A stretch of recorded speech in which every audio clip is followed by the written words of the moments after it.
This week on the White Knuckle Web Show, I'm dialing in on big buck bedding areas and telling it like it is.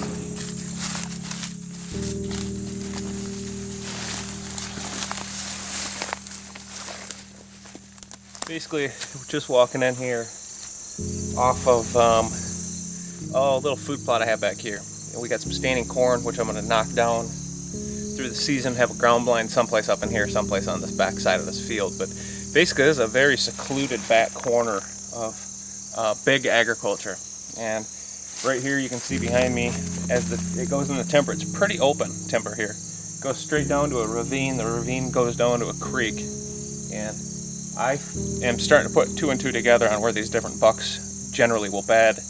And boy, right up on that ridge would be a pretty killer spot to be able to monitor this entire valley, as well as the food plots, both for danger, anything coming and going, and also for does. The other cool part, the creek is just down here, maybe 100 yards. So I can access from the creek. It's going to be crazy to get in here. I don't know how I'm going to do it, either with hip boots, waders, or a canoe. But if I can come in along the creek, find the spot on that ridge to sneak up, I might just be able to get within 80 to 100 yards of a bedded buck that's right up here monitoring this area, and I can just sneak in, just hopefully, and catch him. The problem is, a couple different scenarios.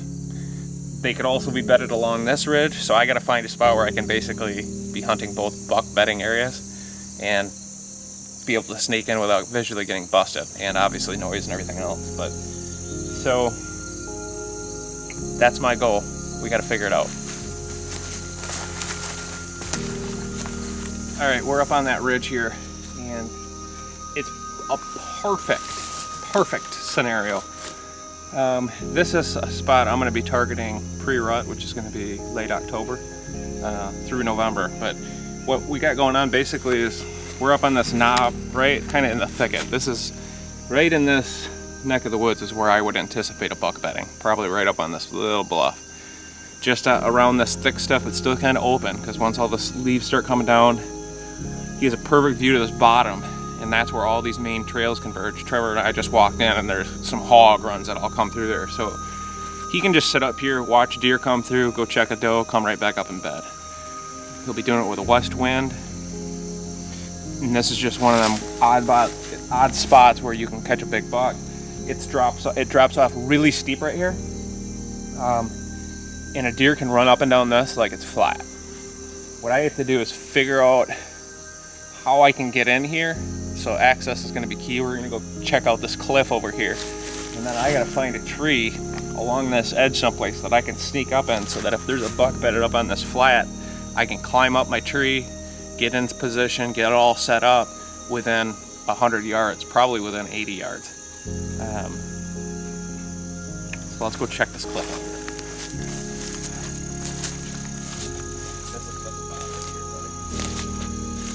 I'm scouting how to get in here. I've spent more and more time on access each year.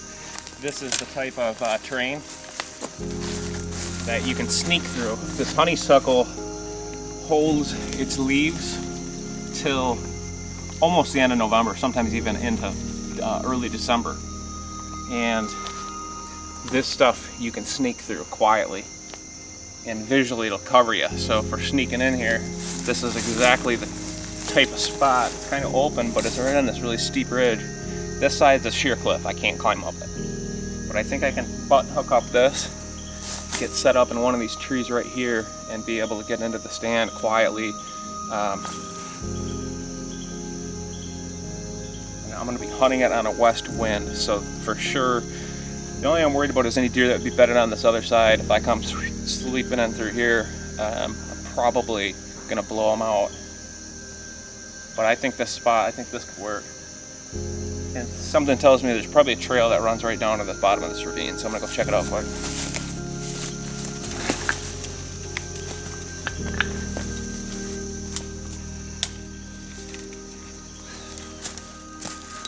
All right, I think I got it, buddy. There's just a perfect trail right down this ridge, right to the bottom. And it's gonna be tricky, but I think I can pull it off. I really believe very, very strongly this spot could be a killer. So let's pick out a tree and get her going here. If this level of detail freaks you out, don't let it intimidate you. I enjoy this aspect of hunting whitetails as much as any. I hate trimming and setting stands, but boy is it a great feeling shooting your bow weeks before the season, knowing that you've done everything in your power to make success happen in advance. We're done with the set here. I got everything good, but one thing I'm a little paranoid about is I expect these bucks to be using this area right down in here. So obviously this climbing stick, safety lines, all this junk kind of stands out, and I definitely don't want a buck coming up here looking at it going, well, I wonder what that is. So what I will do sometimes is, not all the time, but in sensitive areas, I'll just hang some of the brush, you know, that I cut. And of course it's going to turn brown and everything, but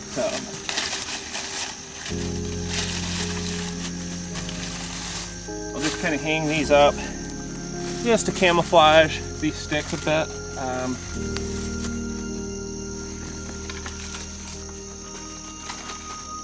And I don't know if it's just a human thing, if it even matters at all, but for me it gives me a little bit more confidence coming into this spot the first time, knowing that at least it's not, you know, getting monitored by the bucks, I guess, or whatever. So anyway, when I come in here the first time, I'll just remove this stuff, climb up, and have a surprise attack hunt right here in the bedding area. But now I got to basically create a path up to this ridge. So I use my pruners and a handsaw and try to make a perfect trail so that I can get up here real quiet and clean all the dead debris and everything.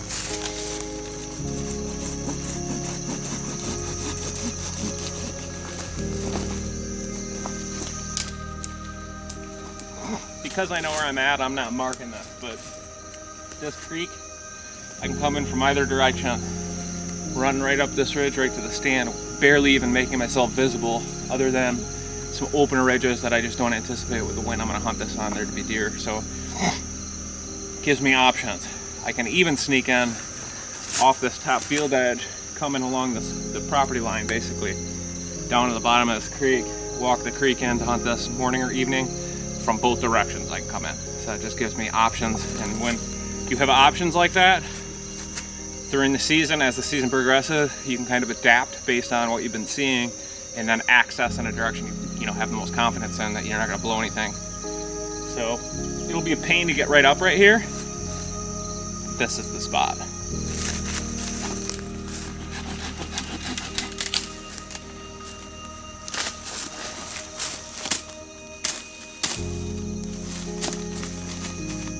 But it's just really nice to get everything cleared out of the way.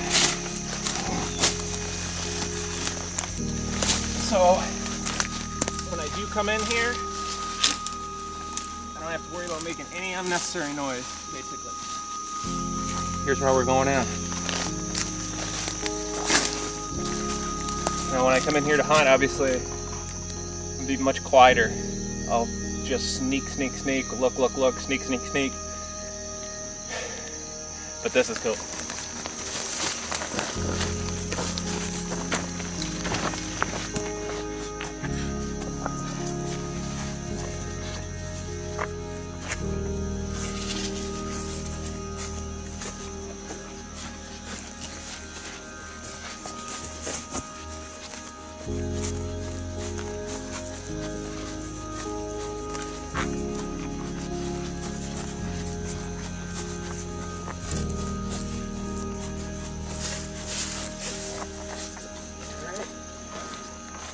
Do it.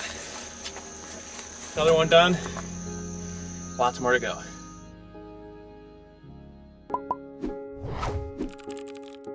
Right in the heart of big buck country, Clark County, Iowa produces record book animals on an annual basis.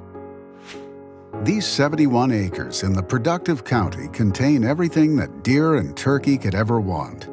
Not only that, this property has an exquisite area for camping or even a future building site, while only being a quarter-mile from Highway 69. Maintained trails line the ridge tops. The hillsides are full of mature hardwoods which provide all types of food and cover for wildlife, as well as potential income. There is a pond located on the east side of the tract amongst the timber. This piece of ground offers seclusion and privacy at its finest, while only being 25 miles from Des Moines. If you are interested in a private showing, contact Land Pro's agent Glenn Salo today. Properties of this caliber and size do not last long.